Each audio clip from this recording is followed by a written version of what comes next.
ہمارے خلیفہ دوم حضرت عمر ابن خطاب، جن کو ہم لوگ عمر فاروق بھی کہتے ہیں، یہ فاروق ان کا لقب تھا جس کا معنی ہوتا ہے حق اور باطل میں فرق کرنے والا۔ آج کی ویڈیو میں ہم دیکھیں گے کہ جب ان کے پاس اپنا دور حکومت تھا، جب وہ خلیفہ تھے، انہوں نے ایسے کون کون سے انتظامات کیے اور کون کون سے ان کے واقعات ہیں جو احادیث میں بھی رپورٹ ہوئے۔ تو چلتے ہیں سیدھا ویڈیو کی طرف۔ حال ہے آپ کا دوستو، کیا اسلام سچا مذہب ہے؟ آئیے جانتے ہیں۔ تم میں سے بہتر وہ ہے جو قرآن سیکھے اور دوسروں کو سکھائے۔ تو چلے آئیے آج ذرا قرآن ہی سیکھ لیتے ہیں۔ تو آپ سب دیکھ رہے ہیں میرا یوٹیوب چینل۔ ہمارے خلیفہ دوم حضرت عمر نے زندگی بہت سادگی سے گزاری ہے۔ ان کی زندگی بہت سادہ تھی، چاہے آپ صلی اللہ علیہ وسلم کی صحبت کا دور ہو، چاہے حضرت ابوبکر صدیق کے مشاورت میں کمیٹی میں ہوں، یا بعد میں خود خلیفہ تھے۔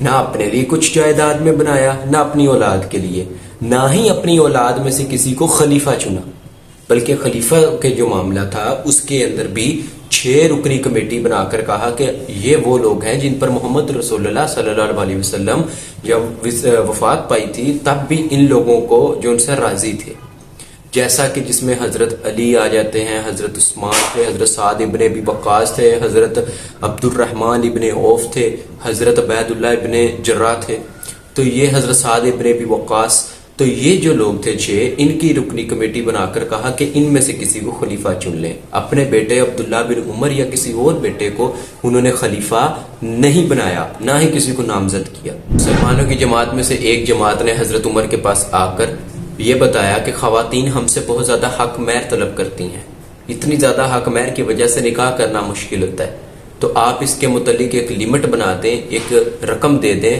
یہ تہیہ کر دیں تاکہ خواتین اس لمٹ سے اوپر نہ جائیں۔ جب یہ معاملات ہوئے تو حضرت عمر نے ان کی بات سمجھی اور جا کے ممبر پہ خطبہ دیا۔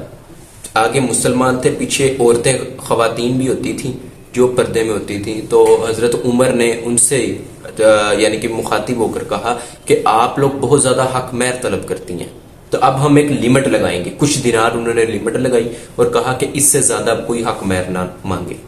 جب یہ معاملہ ہوا تو ایک خاتون اٹھ کر انہوں نے کہا کہ بھی اللہ ہمیں قرآن میں حق دیتا ہے کہ ہم حق مہر مانگیں اور عمر ہمیں روک رہا ہے۔ جب یہ بات ہوئی تو حضرت عمر تھوڑی دیر خاموش ہو گئے۔ اس کے بعد حضرت عمر نے کہا یہ خاتون سچ کہہ رہی ہے اور عمر نے غلط کہا۔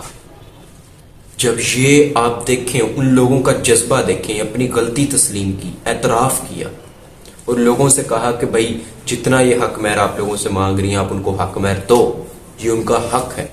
پھر جب ایک دفعہ آپ کو پتا ہے کہ مدینے میں حضرت عمر کافی زیادہ چکر لگایا کرتے تھے لوگوں کی دیکھ بھال کے لیے، تو ایک دفعہ اس طرح ہی چکر لگا رہے تھے تو ایک بزرگ شخص جو ہے وہ آیا، آ کر حضرت عمر کو کہتا آپ امیر المومنین ذرا علیحدہ ہو کر میری یہ ذرا بات سنیں، کیونکہ آپ تھوڑی مشاورت والے جو لوگ ہوتے تھے یعنی حضرت علی اور جو کمیٹی آپ کی تھی آپ ان کے ساتھ جایا کرتے تھے، تو اس شخص نے کہا کہ آپ ذرا علیحدہ ہو کے میری ایک تھوڑی سی ریکویسٹ سن لیں، میری بات سن لیں، جس پر حضرت عمر نے یہ بات ان کو صحیح سمجھی اور ان کے ساتھ جو ان سے تھوڑا سا علیحدہ ہو کر کہا کہ جی آپ فرمائیں۔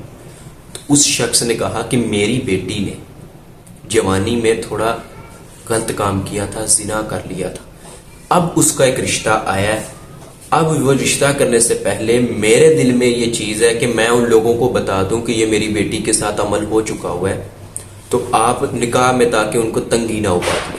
حضرت عمر نے کہا کہ بھی اللہ جس چیز کو چھپانا چاہ رہا ہے تم اس کو بتاؤ گے، کسی راز کو تم اس طرح سے دوسروں کو بتاؤ گے؟ انہوں نے پوچھا کیا اس عورت نے توبہ کر لی؟ انہوں نے کہا بالکل، وہ مومنہ ہے، اس نے توبہ کر لی۔ اس پر حضرت عمر نے کہا بس اب یہ راز کسی کو نہیں پتا چلنا چاہیے، تم ان سے نکاح جن سے کر رہے ہو تم ان کو صرف نکاح کا کہو، انہوں نے تمہاری بیٹی پسند کی ہے تو تم لوگوں نے راز نہیں بتانا، اس چیز کو مت بتاؤ جس چیز کا پردہ اللہ نے رکھا۔ ایک دفعہ باہر سے روم سے ایک سفیر جب آیا مدینے، اس نے آ کر کہا کہ تمہارا بادشاہ کہاں ہے، اس کا محل کہاں ہے، جس پر سن کر سب ہنس پڑے اور کہا کون سا بادشاہ، کون سا محل؟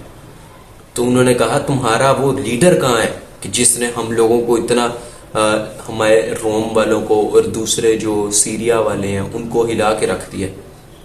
تو انہوں نے کہا اچھا تم خلیفہ کی بات کر رہے ہو، تو انہوں نے اشارہ کیا خلیفہ تمہارا مسجد میں ہوگا۔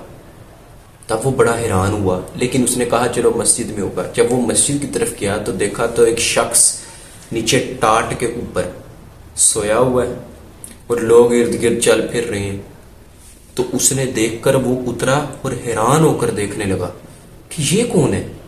تو انہوں نے کہا یہ ہے ہمارا خلیفہ، جس پر حضرت عمر اٹھ گئے، شور سن کے اٹھ گئے۔ سفیر دیکھ کر کہتا یہی وہ شخص ہو سکتا ہے کہ جس نے ہم لوگوں کو روم کو اینٹ سے اینٹ بجا دی ہے، یہی وہ شخص ہو سکتا ہے۔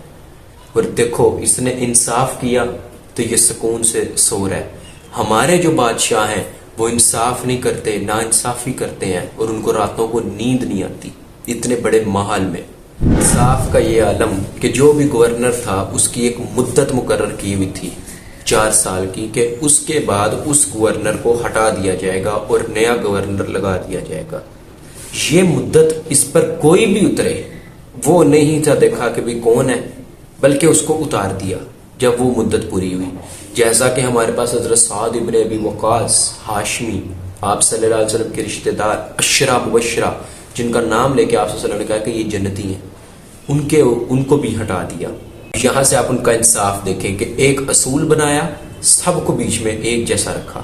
حضرت سعد کو بھی ہٹا دیا، حضرت خالد کو بھی ہٹا دیا، تو اپنا رشتہ داری کا بھی خیال نہ رکھا، نہ ہی ان کے رینک کا خیال رکھا۔ تو یہاں سے جو انصاف کا پہلو ہمیں اجاگر ہوتا ہے ہمارے مسلمانوں میں، کہ انصاف کا جب آپ ایک کسوٹی بناتے ہیں، آپ ایک اصول بناتے ہیں، تو اس میں جو بھی ہو آزمائش سب کی ہوگی اور سب کو اس کے مطابق ڈیل کیا جائے گا۔ ویڈیو پسند آئی ہے سبسکرائب کر لینا۔